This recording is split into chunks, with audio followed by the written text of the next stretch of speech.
It is time for Over There with Mirella Rastorfer. Mirella is our European correspondent. She joins us weekly.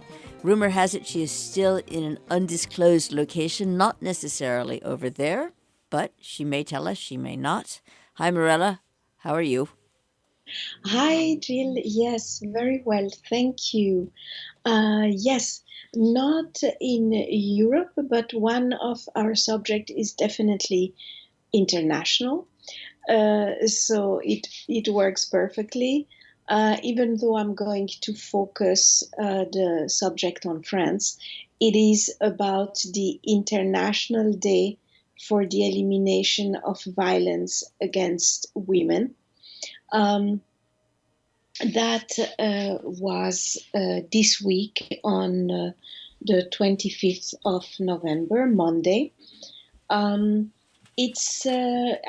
I know that people are sometimes tired about all these international days for something, and not all of those events attracts the same kind of attention.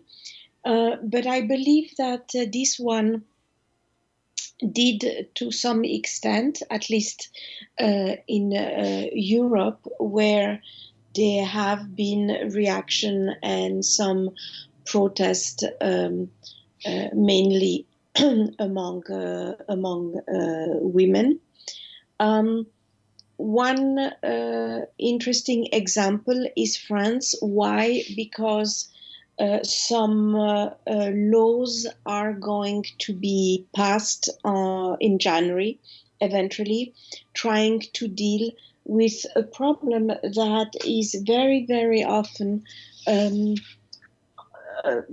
really ignored as not so important, and is, when one looks at the numbers, quite impressive. So there are 5 points that have been mentioned by the United Nations. I'm just going to pick 2 of them, as this is probably something that is going to be surprising for some. Only 52% of women married or in a union freely make their own decisions about sexual relations, contraceptive use, and health care. 1 in 2 women were killed worldwide by their partners or family in 2017, while only 1 out of 20 men were killed under similar circumstances. Then there are also some points about human trafficking. There are also some points about girls that are married before their 18th birthday, which obviously very often goes without consent. And also there is a point about women and girls that have undergone female genital mutilation. So this is something really very acute that has been ignored basically forever. In France, for example, the numbers given are like 130 women killed in 2019 by a partner, a husband, or an ex-partner. So statistically, it basically means that it's 1 every 3 days during 2019. It is absolutely astonishing. As it also seems that many of those women did file complaints, did go to the police station with some legitimate fear, maybe even up to 80% of them, but it led nowhere. And this is exactly where now the France government and President Macron strongly support those new laws. want to find some way to protect and change what's happening against women. So this week, Prime Minister Edouard Philippe promised to, for example, train police officers better in order for them to understand when a situation is really acute and when it's it's basically not the time to say, oh, it's a little dispute about people in love, romanticizing something that has nothing romantic at all. He also wants to provide more shelters for women when they need to flee violence. And they want to do something that is also very controversial. They want to take away parental authority for violent partners who have either killed their partner or who have been utterly violent to their partner. This is though a very controversial point. Some people do not agree about taking parental authority away, but it would avoid very, very weird situations where, for example, a man killed his wife. The grandparents had to take care of the children of that couple. And because, of course, the man has still parental authority, they still have to ask him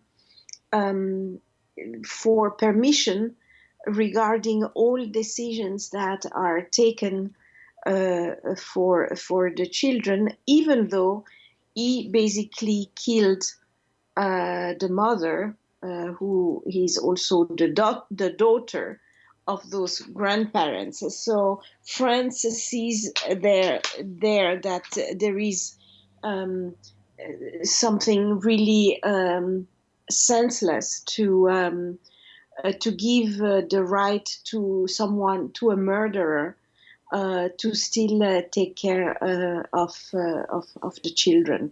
They want to change that, but again, it is controversial.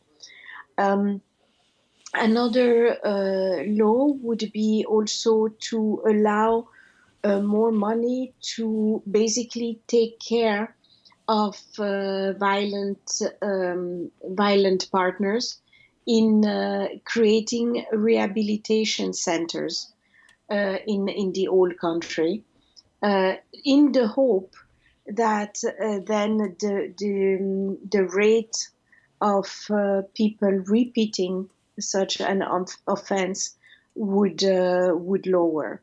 According some doctors, it does work, and they even think, but this is to be taken with a lot of caution, that only 10% would remain violent after having been in those centers.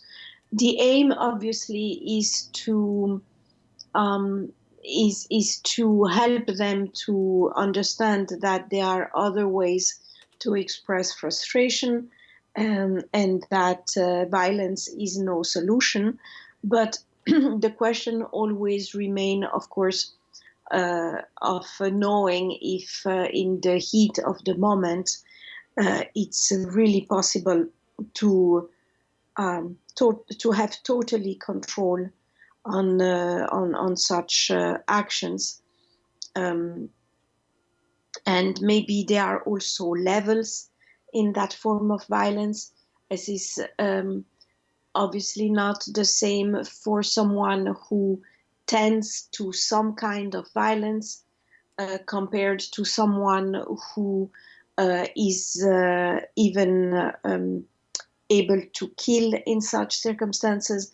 That is, of course, the medical side of the issue. But I'm quite certain that this is also going to be a point of heavy discussion, considering that those rehabilitation centers would be paid by uh, France, by people in France, and that not everybody is of the opinion that it's possible to always have a cure for everybody. So it's really interesting to see, though, that France is reacting to this problem. Um, they will try to pass these new laws quite fast in January already. It is, of course, expected to have also some points of discussion. But on the other hand, because we are definitely going through different times where the Me Too movement did change a lot of the thinking in our societies, sometimes with goodwill, sometimes more under pressure, to be completely honest. But either ways, things are definitely different as a few years ago.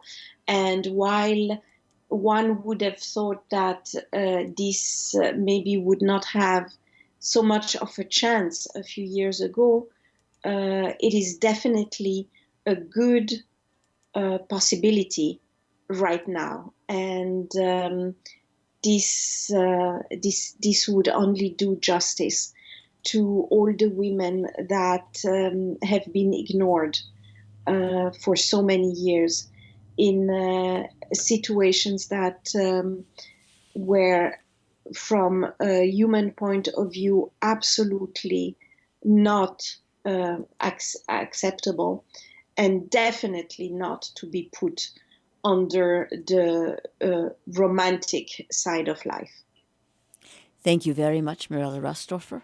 Over there. My pleasure.